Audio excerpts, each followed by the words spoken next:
ஹாய்ங்க. Today morning பிரேக்ஃபாஸ்ட்டும் மதியத்துக்கு லஞ்சுக்கு என்ன பண்ணியிருக்கேன்னு பார்க்கலாம் வாங்க. இன்றைக்கி காலையில் எழுந்திரிச்சோன்னே வாசல் தெளித்து கோலம் போட்டு எப்பயும் பண்ணுற வேலை தான். ஸோ என்னென்னா இன்றைக்கி கொஞ்சம் ரிலாக்ஸாக சமைச்சேங்க. ஏன்னு கேட்டால் ஸ்கூல் லீவ் விட்டாச்சுல்ல, இனி ஒரு மாதத்துக்கு ஃப்ரீ தான்.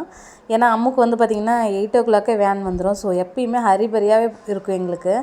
ஸோ இனி பார்த்திங்கன்னா கொஞ்சம் ரிலாக்ஸாக சமைப்பேங்க. அது ஒரு சந்தோஷமாக இருக்குது.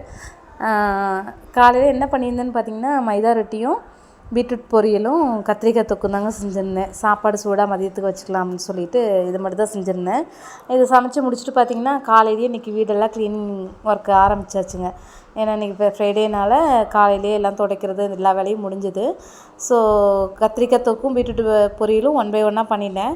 இந்த பீட்ரூட் பொரியல் பார்த்திங்கன்னா பச்சை மிளகா நிறைய போடுவோம் நாங்கள்.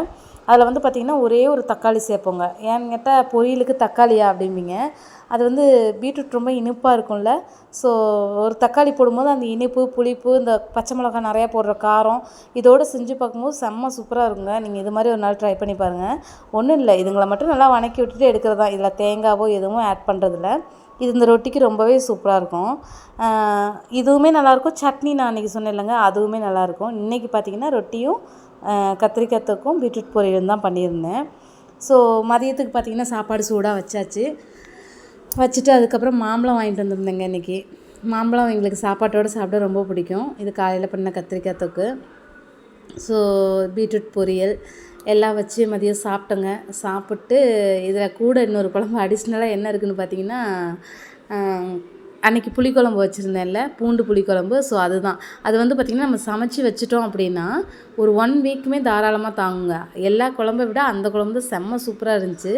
ஏன்னா அவ்வளோ நல்லாயிருக்கும். நீங்களுமே அந்த மாதிரி ஸ்டோர் பண்ணி வச்சுக்கலாம் சமைச்சி. ஸோ சூப்பராக இருந்துச்சுங்க சாப்பாடு. மாம்பழத்தோடு சாப்பிடும்போது அம்மு நல்லா விரும்பி சாப்பிட்டாங்க. எல்லாத்த விட அம்மும் நானும் லஞ்சு சேர்ந்து சாப்பிட்றது அது எனக்கு ரொம்ப பிடிச்சிருந்துச்சி. ஏன்னா ஸ்கூல் டைமில் அப்படி சாப்பிட முடியாதுல்ல. இனி ஒரு மாதத்துக்கு ஜாலி தாங்க. ஏன்னா எனக்கு பாப்பாவோட சாப்பிட டைம் ஸ்பெண்ட் பண்ண ரொம்ப பிடிக்கும். உங்களில் எல்லாருக்கும் அப்படி தான் நினைக்கிறேன். இருந்தாலும் ஒரு மாதம் நம்மளை படுத்தி எடுத்துருவாங்க. இருந்தாலும் அது நமக்கு நல்லா தாங்க இருக்கும். ஏன்னா நம்ம பிள்ளைங்களாச்சே. ஸோ ஒரு மாதத்துக்கு அட்ஜஸ்ட் பண்ணி தான் ஆகணும். ஸோ இதுதான் எங்கள் வீட்டில் பிரேக்ஃபாஸ்ட்டும் லஞ்சும். நீங்கள் என்ன சாப்பிட்டீங்கன்னு சொல்லுங்கள். பாய்.